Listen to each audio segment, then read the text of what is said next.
Hello and welcome along to Chelsea's podcast dedicated Chelsea transfer blog, which keeps you right up to date with all the very latest transfer news, rumours and gossip emerging from Stamford Bridge every day during the summer transfer window. And like, comment and don't forget to subscribe to my channel. The one area Chelsea went into the summer knowing they needed strengthening was in central defence, and it remains the one area they have not improved upon significantly despite spending close to £250 million. There has been one addition at the back, in PSG's Thiago Silva, who Lampard must hope will bring some composure at the back. But at 35, the Brazilian cannot be expected to overhaul a backline or be a regular mainstay across this most hectic of seasons. More is needed if they are to contest with Liverpool and Manchester City in a title race, so, inevitably, it was the one position which made the difference in their first real test this season.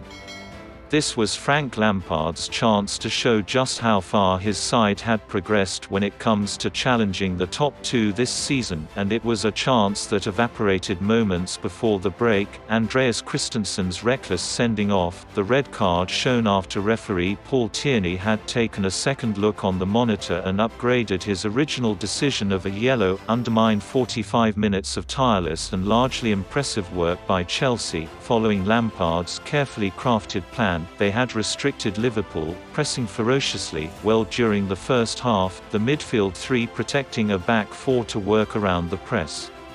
Liverpool's front three could not get going, until Sadio Mane found the burst of pace to get past Christensen and the Chelsea defender wrestled him to the ground.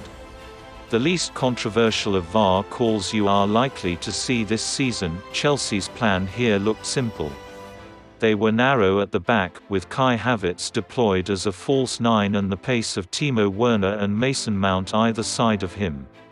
If they were going to win, it was going to be with a clean sheet and a goal on the break. That is a perfectly rational plan against a side such as Liverpool, but one that only works with a competent defence, something Lampard's has proved not to be during his time in charge. Declan Rice continues to be of interest to the Blues, though it will take at least £70 million to see the defender turned midfielder return to the club which let him go aged 14. Chelsea will outscore many sides this season, but these are the contests which really count if Lampard is to realise his ambition of gatecrashing the title race.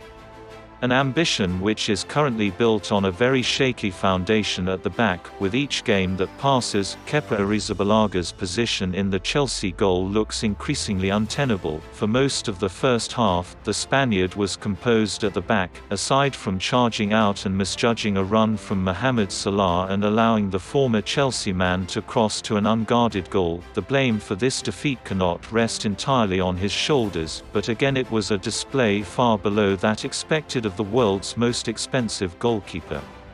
The mistake to allow Maine his second of the afternoon was an easy one to avoid. Kepa dawdling in possession with Europe's best forward line in close proximity. It is, of course, not the 25-year-old's fault that Chelsea spent a world record fee to acquire him, but his arrival was supposed to have the sort of impact that Alisson's did on Merseyside.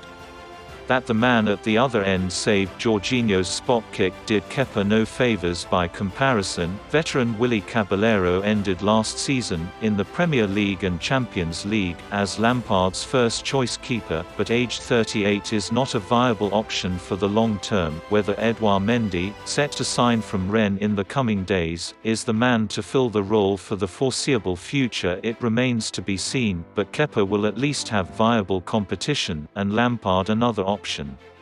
The Chelsea boss will hope that the Frenchman's arrival can either give the backline confidence in the man behind them or spark something in his current keeper. One real frustration for Lampard here will be that, when they were presented with the first chance to make a statement about their title credentials, Chelsea were without most of their firepower going forward. While a forward line of Werner, Mount and Havertz is rather enviable, at full strength Chelsea will be so much more lethal. Christian Pulisic Dijk ended last season looking like the perfect player to fill Eden Hazard's boots, charging at and easily past defenders, while Hakim Ziyech showed in pre-season how deadly his crosses can be when he set up Werner in a friendly at Brighton, setting up to score on the counter. Every Chelsea player had an average position inside their own half just after the break. Lampard had to rely solely on Werner to carry his side up the pitch, quite the task for a new signing in just his second game, and against a midfielder in Fabinho, playing at the back alongside Virgil van Dijk, who was having an almost faultless afternoon. Chelsea felt a little blunted in that sense, especially after going down to 10 men, but with such an array of talent waiting to return from fitness, it should not be a long-term concern.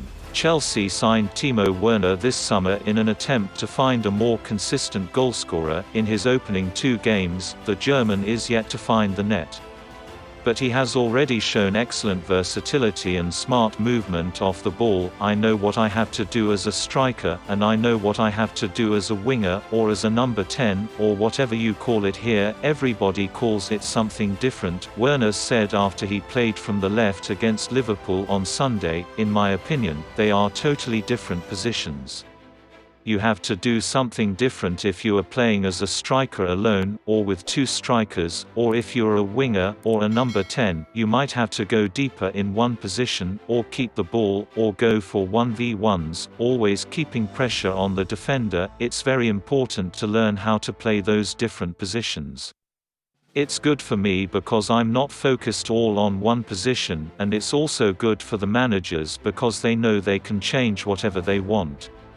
Former Liverpool defender turned Sky Sports pundit Jamie Carragher says he feels sorry for Chelsea goalkeeper Kepa Arrizabalaga. The Spaniard has come under intense criticism for his performances in a Chelsea shirt, and it appears he could be replaced by the incoming Edouard Mendy, who is set to arrive from Stade Rennais. Kepa endured his latest nightmare display against Liverpool today after his pass was intercepted by Sadio Mane, who reacted quickly to turn the loose ball in for his and Liverpool's second of the game, which finished 2-0 to the Reds. The mistake was enough for most to pile on more criticism for Kepa, but Carragher had some sympathy for the £72 million signing from 2018. I actually feel sorry for him a bit now, he said on Sky Sports.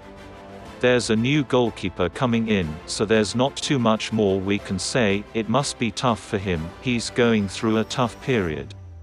We're being critical of him, but that's our jobs. You do feel for him because I think back to sometimes in my career where it wasn't going great and he's just having one of those nightmare moments. Frank Lampard is understood to be unhappy with Kepa's performances, having largely trusted him last season. Limited for options, it now seems inevitable that Mendy, when he does eventually arrive, will take Kepa's place as Chelsea number 1.